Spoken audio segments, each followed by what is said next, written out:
Thanks everybody for being here. Good morning. In a few moments, thousands of law enforcement officers and public safety personnel from across the country will be sworn in for the 60th inauguration ceremonies.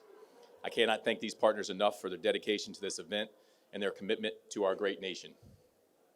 We owe all of our partners a debt of gratitude that can never be repaid. We are especially grateful for the agility in working with us in shifting the inauguration festivities indoors because of the expected frigid temperatures. Since late Friday afternoon, the various teams responsible for securing the inauguration have been meeting to pivot from a series of outdoor events to 2 indoor venues. Their flexibility and dedication throughout this process has been truly inspirational. The inauguration has been designated a national special security event by the Department of Homeland Security. This designation allows for a whole-of-government approach that relies on collaboration with event security professionals who are among the best in the world. NSSCs are designed to be nimble and adaptable when faced with any potentially hazardous situation, including the type of inclement weather expected on Monday. The Secret Service already planned to secure Capital One Arena with a limited perimeter for this evening's rally. However, this site now moves to the forefront of our security plans as the celebration at the arena will replace the scheduled parade at the White House. An expanded perimeter will be established at approximately 8 a.m. on Monday. The inner portion of this expanded perimeter will be accessible only to authorized attendees. The outer perimeter will be accessible only to pedestrians. All individuals entering the perimeter must undergo screening at pedestrian checkpoints. Restrictions around Capital One Arena will be lifted after the event. However, some road closures and parking restrictions will continue through Tuesday. Information regarding specific road closures, adjustments to public transportation, and parking restrictions have been posted at www.inauguration.dc.gov. Engagement with businesses and residents in the affected areas is ongoing, and information is being shared through businesses and neighborhoods associations. We recognize that these adjustments undoubtedly impact the people of Washington, D.C. We aim to create the safest environment possible while reducing the impact on residents and businesses. A helpline has been established to answer questions from those living and working near the inauguration sites. The Secret Service and D.C.'s Homeland Security and Emergency Management Agency have shared this number with the affected community groups. Again, I want to thank all of our partners for their resolve as we switch to an indoor inauguration. I would like to recognize the community for their patience as we adjust our plans to accommodate these cold winter conditions. I would now like to introduce Chief Pamela Smith of the Metropolitan Police Department, who has been among our most steadfast supporters throughout this process. Good morning. Thank you, Special Agent McCall. I am Chief Pamela Smith of the Metropolitan Police Department here in Washington, D.C. All of our partners involved in securing the 60th presidential inauguration have been working tirelessly and collaboratively to adjust plans as needed. Our teamwork and the ability to quickly adapt is a reflection of the detailed preparation and flexibility that goes into ensuring the safety and security of an event of this magnitude. With the inauguration parade now taking place inside Capital One Arena, and as you are currently seeing, there will be impacts to residents, businesses, and visitors in Chinatown and Penn Quarter neighborhoods. The updated road closures and access points are posted online at inauguration.dc.gov. As you know, contingencies were a part of our security planning with our partners, and MPD is fully prepared to support this adjustment. Whether the event is indoors or outdoors, our mission remains the same: to ensure a safe and successful presidential inauguration. We recognize that moments like the presidential inauguration are significant opportunities for people to exercise their First Amendment rights. On Monday, MPD is actively monitoring 19 scheduled First Amendment demonstrations across the city, and we are fully prepared to address them.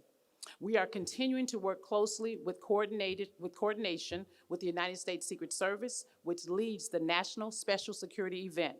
Our officers are on the ground, supporting road closures, managing crowd safety, securing events, and assisting with dignitary movements.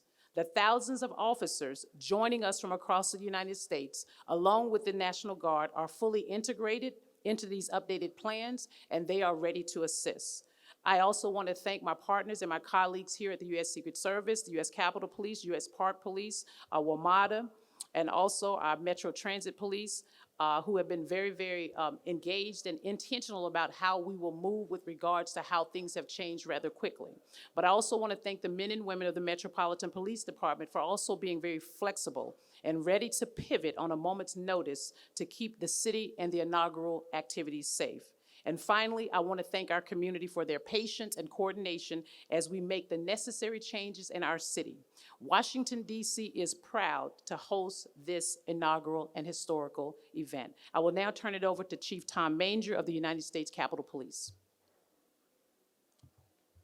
Thank you, Chief. Tom Manger, U.S. Capitol Police. Our security posture at the Capitol remains basically the same, even with this change. As folks know, the inauguration will now be done inside in the rotunda of the Capitol, and there will be some limited number of seats in and around the Capitol Visitor Center for invited guests, but that'll be a very limited number of folks. But our posture outside the Capitol will remain much the same. The security fencing and the law enforcement personnel from up and down the East Coast will be deployed to ensure that the events inside the Capitol go on as planned with no disruptions. We do anticipate that the more than 200,000 people that had tickets to the event will want to do something where they might be able to see the president or the motorcade while they're here in D.C. So there will be several opportunities for them at the Capital One Arena and other places. So we will have folks, along with Secret Service, along with MPD, and all of our allied agencies, all along the areas where either the motorcade or the president plans to be. We do anticipate that we're going to have a crowd around the Capitol, and again, our posture remains the same for the security there. And I want to thank all of our partners. There's always, with these kinds of events, the necessity to be flexible, to be nimble, to be able to handle the changes that occur. And I really appreciate all of our allied agencies who have assisted us all along the way. Thank you. Good morning. My name is Brian Dwyer. I'm the Chief Operating Officer at WMATA. I'm joined today by Chief Mike Gonzalo, our Chief of Police. I want to thank Special Agent in Charge McCool, Chief Smith, and Chief Manger for having us here today. Metro is ready for Inauguration Day. We have changed our service plans after the inaugural plan were moved indoors, or the events were. All information is posted at WMATA.com inauguration. On Inauguration Day, Metro is now opening at 5 a.m. and will run normal weekday service with trains running every 5 to 12 minutes depending on the line. Customers attending events at Capital One Arena should take the red, blue, orange, or silver lines to Metro Center and walk to the 9th and G security checkpoint to access the arena on Monday. Some stations in the downtown area will be closed for security reasons. They include Archives, Federal Triangle, Mount Vernon Square, and Pentagon. Trains will bypass these stations. Gallery Place will be open only to customers transferring between the red, yellow, and green lines. That means no entering or exiting Gallery Place on January 19th and 20th due to the security perimeter. Several stations will be closed due to inaugural events at various times. These include Judiciary Square, McPherson Square, and Union Station. They will all have some entrances closed. The stations will still be accessible through other entrances. We'll also have 41 Metro bus routes on detour because of an inaugural activities, and we'll be on a supplemental Saturday schedule tomorrow, which means about 144 bus routes running with some additional service. MTPD is fully staffed and will be patrolling stations. They are joined by police agencies from across the region and country to keep Metro and inauguration participants safe. We want to thank them for coming in their assistance. As we always say around security events, if you see something, say something. This applies to our employees as well as our customers. You can send a text message to MTPD at MyMTPD, that's 696-873, or find an officer in any of our stations. You can also always call 911. Again, you'll find all information and details at WMATA.com/inauguration. And with that, I'll turn it back to Chief Smith. Thank you. Thank you. We'll go ahead and open up the floor for any questions from the media corps. Friday, late afternoon, you started having meetings to talk about pivot plan, but has there always been some sort of backup plan in case the inauguration sort of was indoors or there be any other major changes? Yes, there's always been a plan to move it indoors if necessary. It's multiple plans, actually. So this is one of those multiple plans. And was this moved indoors just for weather, or were there other security issues? No other security issues whatsoever, solely due to the president's decision to move it inside because of the weather.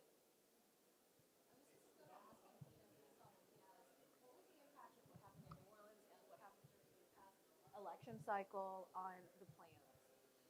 So this is a national special security event, our 5th one in 12 months here in DC, 83rd overall. Those type of attacks are always part of our plan. I won't tell you that we didn't take a look at them again, say, hey, can a vehicle get through here and get into our secure perimeter? And I'm super confident that they cannot. So the New Orleans attack, we're good. And then the Las Vegas, we're good on those things as well, inside our perimeter. Now, if you see something outside of our perimeter, you need to call 911, or you need to tell the first police officer you see. What happened in Pennsylvania during the election cycle? You're talking about Butler? The attempted assassination. Yeah, so Yeah. Yes, Butler, Yeah. I'm sorry. well, first off, that can absolutely never, ever happen again. We took a close look at what happened there, and those things that went wrong have been fixed. And so you will not see something like that here at the inauguration. And the other question is, what's the expansion of the perimeter? You know, what did it change from because we moved over to Capital One Arena? So we basically moved it out 3 blocks, essentially. So we'll have 2 layers of anti-scale fencing that you'll see. We'll have hard blocking vehicles in concrete, and then we'll have another block expanded out there with, you'll see police. Yes, sir. So in your opening remarks, you mentioned authorized attendees to Yep. the Capital One Arena. Who are the authorized attendees? How do they know? How do you know? And then to that, the fact that we're just hours away really from this event tomorrow and people don't know, and as one of you said, maybe hundreds of thousands of people still coming, what's the plan for 100,000 people showing up at 9th and G trying to get into a building that holds 20,000 people?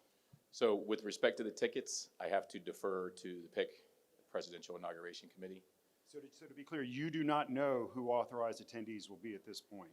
Well, for me, authorized is you've been through security checkpoints.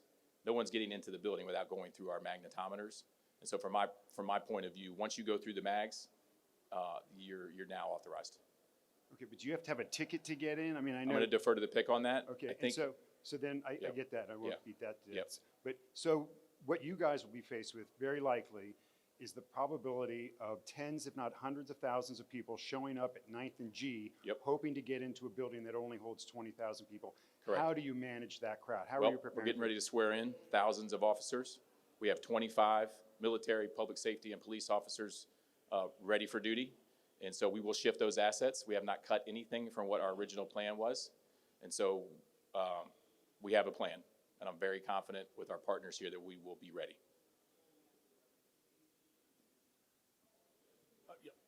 Yeah, so you mentioned that the perimeter around the Capitol is likely going to be pretty similar to what it was if it were indoors. I know there was always going to be security on the parade route and by the White House. Are you going to be able to move officers from one place where there was going to be an outdoor ceremony, say, for example, on the parade route, closer to where the Capitol or Capital One Arena? Yes, we've, for our agencies that are working with Capitol Police, we have reorganized where they'll be. It's very similar to where it was. And as Chief Smith said, we've got adequate number of agencies here. We've got thousands of police officers. We've got over 1,000 National Guardsmen here, and we can move their assignment with the stroke of a pen. And also keeping in mind, the flexibility of this, I think what Agent McCole described was that there will be 2 layers with respect to how visitors or participants will be able to come inside Capital One Arena. Once we reach that number, outside of that second perimeter that has been extended due to the fact that the inauguration parade will take place inside Cap One, we will have the additional personnel where we would have had in other places around the city. We will still have individuals along the parade route. I will also offer up that we know that there are individuals who have come to our city to observe, witness this historic moment of the 60th presidential inauguration. The magnetometers will be open for individuals to come along the parade route. They will be screened and processed as we would if there was an actual parade, but they will be able to still come into that space on tomorrow to be able to witness the possibility of the presidential motorcade traveling from the White House to the Capitol.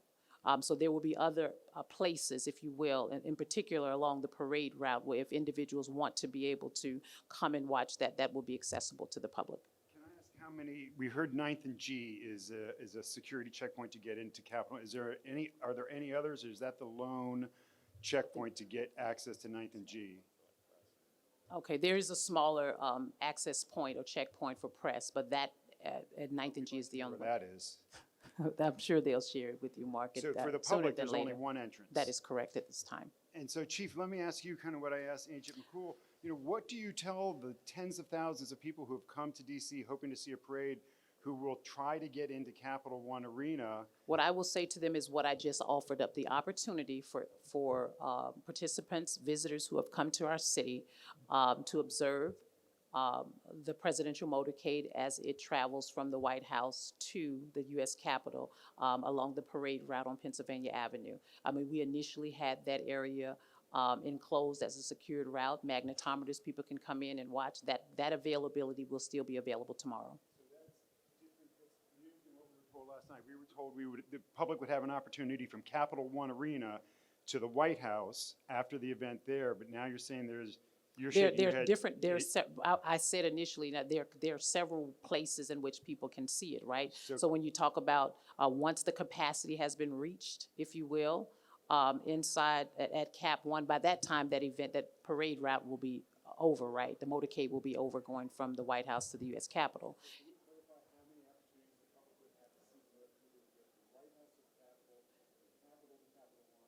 And those from Pennsylvania Avenue to the Capitol, and then they will still have the opportunity to see the motorcades as it goes from the White House to Capital One.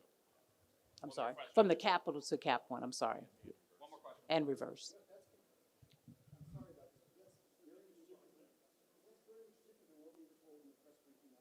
Okay.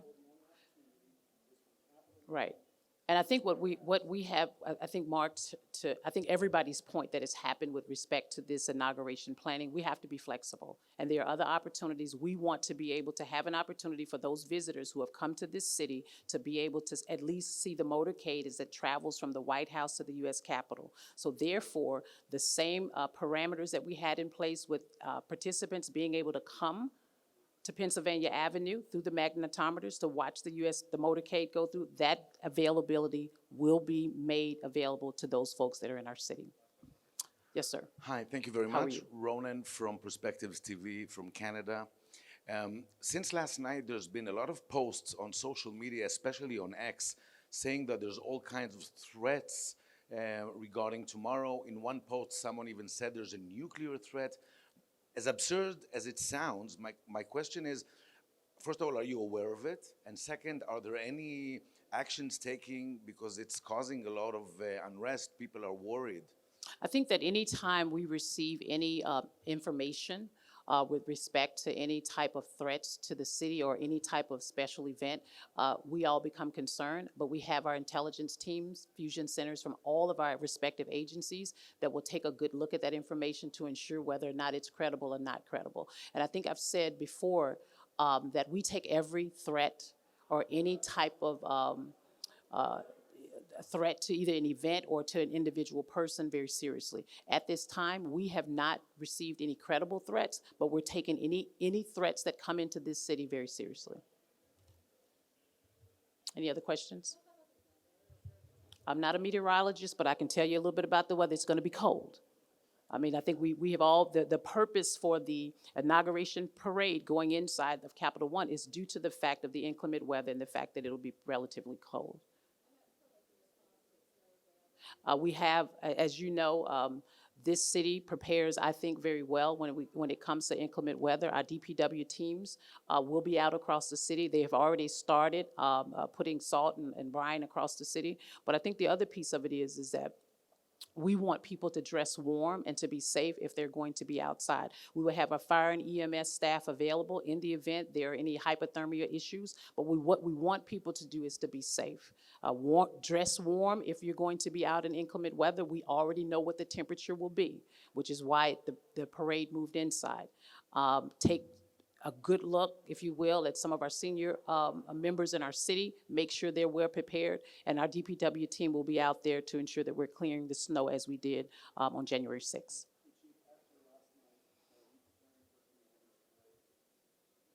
Commanders Parade, we will be ready for it. Go Commanders. How about that game last night? But Mark, we will be ready for a parade if that is what this city wants to do to celebrate our Washington Commanders football team. What an amazing game last night. Go Commanders.